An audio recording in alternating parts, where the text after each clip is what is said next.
It's definitely one of the biggest decisions most of us make, right? Absolutely. Huge. And the paperwork, it can feel overwhelming. Yeah, like a mountain of forms.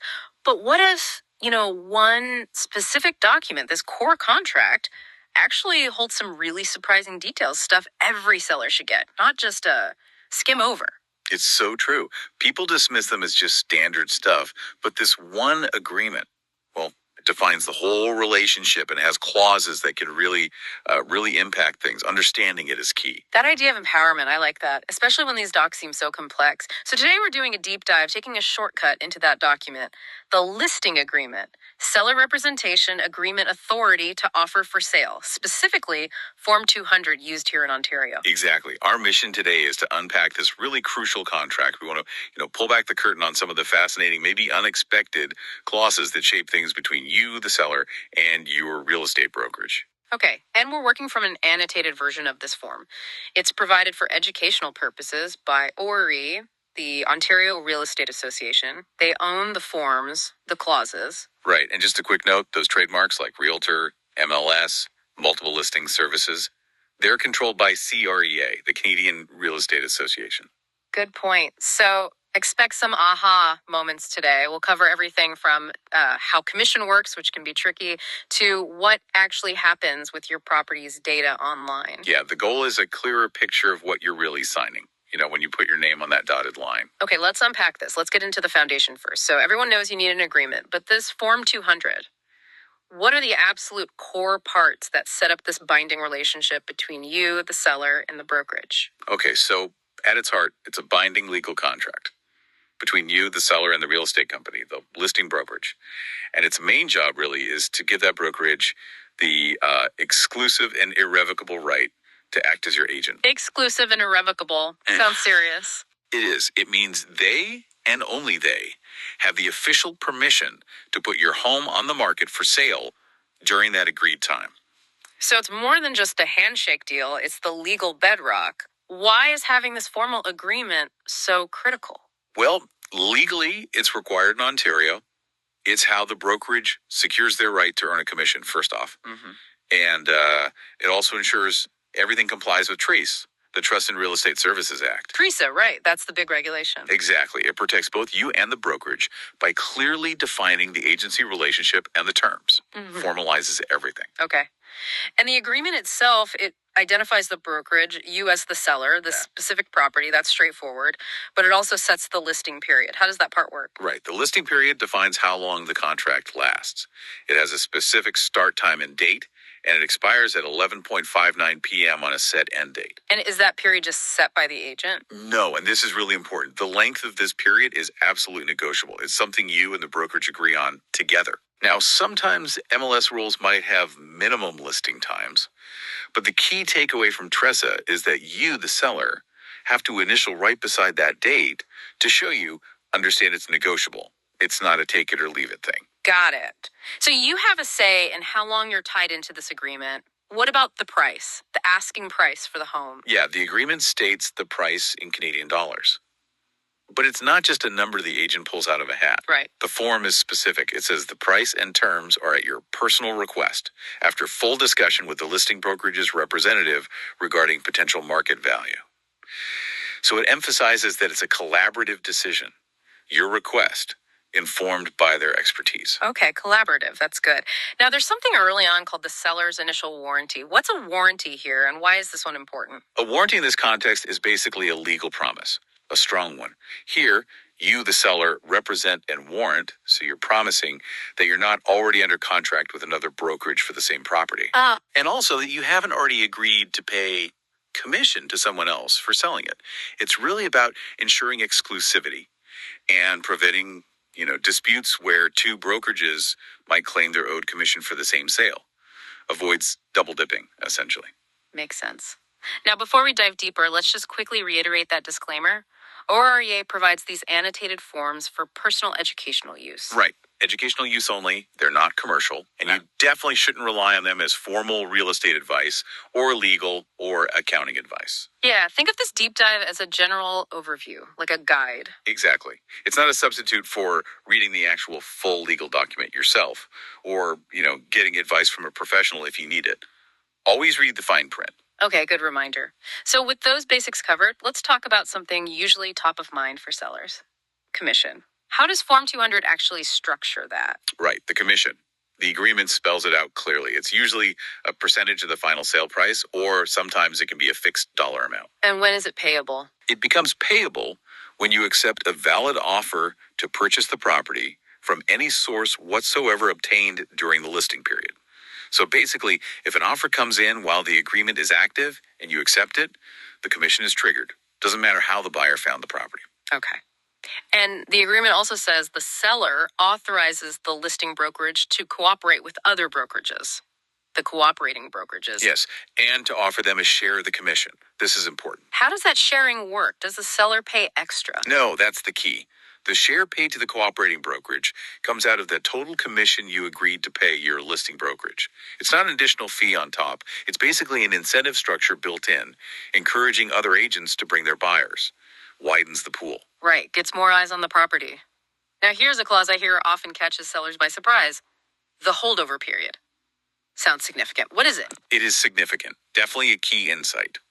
The holdover period means you agreed to pay the commission even after the listing period ends, but only for a specific number of days afterwards. Maybe 60, 90 days, whatever you agree on. Pay after it expires. Why? It applies if the buyer who ends up purchasing the property was introduced to it or shown it from any source whatsoever during your original listing period. Ah, okay. So if someone saw the house during the listing, it expires, and then they come back a week later and buy it? You could still owe the commission. Yeah. Exactly. It's designed to protect the brokerage's work. If they brought the buyer initially, they still get compensated, even if the deal closes just after the listing technically ends. Wow. Yeah, I can see how that would surprise people. Is there any way out of that? There is a really important exception or caveat. Your liability for commission during the holdover period is reduced or potentially eliminated if the offer comes through a new listing agreement you signed in writing with a different registered brokerage. Okay, so if you relist with someone else, you're generally not paying 2 commissions. Generally, no. That new agreement takes precedence for that buyer. What happens if a deal is made but then it falls through? Is commission still owed? Another critical point. Yes, potentially. The agreement states you agreed to pay the commission even if the transaction is not completed, if the reason it didn't complete is due to your default or neglect as the seller. So if I back out of the deal without a valid reason, you'd likely still be on the hook for the commission. In that case, it becomes payable on the date that was originally set for closing. That's a strong clause for the brokerage. And deposits, how do they fit in? Good question. Any deposit from a buyer on a completed deal is applied first to cover the commission owed. If the deposit isn't enough, or the funds from your lawyer don't cover it all, then you, the seller, are responsible for paying the remaining balance. And taxes. Always remember taxes. The agreement clearly states all commission amounts are plus applicable taxes, so HST on top. Okay, that clarifies the money side quite a bit. This naturally leads to thinking about representation. How does the brokerage represent you, and what about potential conflicts? Right. The agreement makes you acknowledge that you've received info explaining different ways agents can work. There's seller representation, which is what this agreement sets up primarily, but it also mentions sub-agency, buyer representation, multiple representation. And self-represented parties too, right? Yes, and assisting those parties. Generally, the default assumption is that any other brokerage bringing a buyer represents that buyer's interests, not yours. You mentioned sub-agency. Can you just quickly explain what that means? It sounds a bit confusing. Yeah, it's less common these days, but sub-agency is where a cooperating brokerage, one that didn't list your property, actually ends up working on your behalf, the seller's behalf, as a sort of sub-agent of your listing brokerage. It's different from them solely representing the buyer. Usually requires specific agreement. Okay. And my listing agent, they can still list houses similar to mine at the same time. Yes, absolutely. You explicitly consent to the listing brokerage listing other similar properties. You can't claim a conflict of interest just because they're also helping your neighbor sell their very similar house. It's standard practice. Okay. Now let's tackle multiple representation. This is sometimes called dual agency, right? Where one brokerage ends up representing both the seller and the buyer for the same property. How does that work? It sounds tricky. It is tricky and heavily regulated for that reason. You acknowledge in the agreement that your listing brokerage might sign up a buyer who becomes interested in your property. So they could end up with both sides. Potentially, yes. If that exact situation happens, the same brokerage representing both you and the buyer for your property, they must get your explicit written consent beforehand to proceed with multiple representation. Written consent. Okay. And if I give that consent, what are their duties then? Can they, tell the buyer I might take a lower offer? No, absolutely not. That's a key restriction. When in multiple representation, the brokerage has a duty to be impartial and protect the interests of both the seller and the buyer equally. They have a duty of full disclosure, but with very specific exceptions. Okay, what can't they disclose? Right, unless you give them written instructions otherwise, or unless not disclosing would be, like fraudulent or illegal, they cannot disclose. That you might accept less than list price, that the buyer might pay more than they offered, any personal motivations or private info about either party, advice on what price one party should offer or accept, and crucially, the terms of any other offers. Wow, okay. So a lot stays confidential even when they represent both sides? Very confidential. Yeah. Protects negotiation positions. But they do share some information, right? Yes. They will share factual market information. Things like comparable property sales, potential uses for the property, basically objective data that helps both sides make their own informed decisions. And one other thing you mentioned, they can't act as the agent for giving or receiving formal notices between the parties in that situation? Correct. In multiple representation, they can't be the formal go-between for notices. Each party usually needs to handle that directly or through their lawyers. Okay. Now, how does this change if we're talking about designated representatives from the same brokerage? Is that different from multiple representation? It usually is, yeah. It's a more modern approach. If you have one specific agent from Brokerage X representing you, your designated representative, and a different specific agent from the same Brokerage X representing the buyer, their designated representative, that's typically not considered multiple representation. Because it's different individuals, even if they work for the same company. Exactly. The brokerage puts up internal firewalls. The exception is if, somehow, that one designated representative ends up representing more than one client in the same deal, like representing you, and also another buyer competing for your property, that would trigger multiple representation rules and require consent. Got it. That distinction is helpful. Okay, let's shift gears to marketing the property. What does the agreement say about how that happens? Well, the basics are there. You agree to let the brokerage show the property, allow prospective buyers to inspect it fully, during reasonable hours, of course. And the signs, the for sale signs. The brokerage gets the sole and exclusive right to put up for sale and sold signs. You also consent to them using info that might identify the property in ads. Who decides on the advertising strategy? The listing brokerage has the sole and exclusive authority to make all advertising decisions. They're in charge of how and where it's marketed. And are they liable if the advertising doesn't work or if there's a mistake? Generally, no. Not unless it's due to their gross negligence or willful act. So for normal advertising choices or minor omissions, they're usually protected. Okay. And getting it onto the MLS system, is there a time frame for that? Yes, there is, especially once you start public marketing. That means things like putting it on websites, social media, even print flyers. Within 3 days of that public marketing starting, the listing must be placed on an MLS system, according to MLS rules and the CREA Code of Ethics. Ensures wide exposure quickly. Okay. Now, something called finder's fees. What's that about? Yes, the finder's fees clause. This is one that often gets overlooked.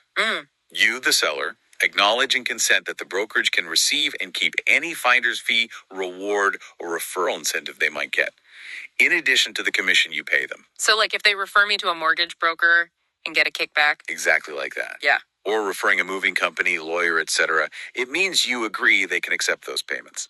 It's worth being aware of when you get recommendations, Good to know. The agreement also talks about referral of inquiries. What's the seller's job there?